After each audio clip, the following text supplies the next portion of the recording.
my father was a violinist, professional violinist. My sister, my elder sister, is a pianist, and she was a pianist and violinist. And I wanted to learn a stringed instrument, and the first instrument I learnt was violin. But the sound, of course, of the cello. I was very fortunate to be a little girl when Jacqueline Du Pré came to Australia, and I managed to see her play. And of course, all of those things were a big inspiration to me. The cello has brought me a great deal of varied experiences, from playing all over the world, from working with composers at the very beginning, at the genesis of a piece, which is really exciting, working also with very famous composers on works that already have written, but that I could work closely with them about what they wanted. I play chamber music, and that's a fantastic experience of being together with other people making music, a lot of thinking about it and talking and actually nutting out what is meant in these really complex groupings of instruments.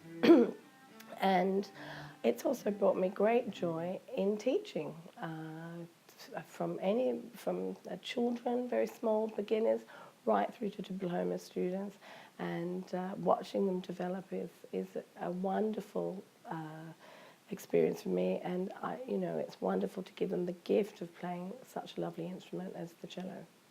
My cello, firstly, it's an 18th century cello. It's unnamed. But there's some debate about whether it comes from England or whether it comes actually from Holland or Belgium, so it was a Flemish instrument. It's a little bit smaller than a large-sized cello, and it's I think it's quite an interesting story how I ended up finding the cello. When my father was very young, he lived in the Hunter Valley, and he used to go to a man's house up there to play chamber music. He was, I think he may have been a retired professional cellist, or maybe just a very gifted amateur. And about 60 years later, his daughter went into a shop and said, "Oh, this is my dad's cello, and it needed a lot of work done on it, but it came up beautifully after they did the repairs, and I ended up buying it." So there's almost a nice cycle there, a closure, as that cello was a cello that my father played chamber music with when he was in his teens. I chose the cello because I come from a large family. I'm one of 6 children, and when I was about 4 years old, I started on the violin, but I already had 3 sisters and 1 brother who played the violin as well. So I wanted my own instrument. So my mum took me to a concert, and she said, "Well, here are some other instruments. Here's a piano, here's a double bass, here's a cello." And I heard the cello, and I think I was 5 at that time, so it's hard to remember, but I'm pretty sure it was the deep, sort of register of the cello, the lower register that appealed to me. Having played violin and been pretty bad at it, the lovely deep sound of the cello appealed to me. Every day of my life, I'm either playing the cello or teaching the cello, so it's a huge part of who I am and what I do.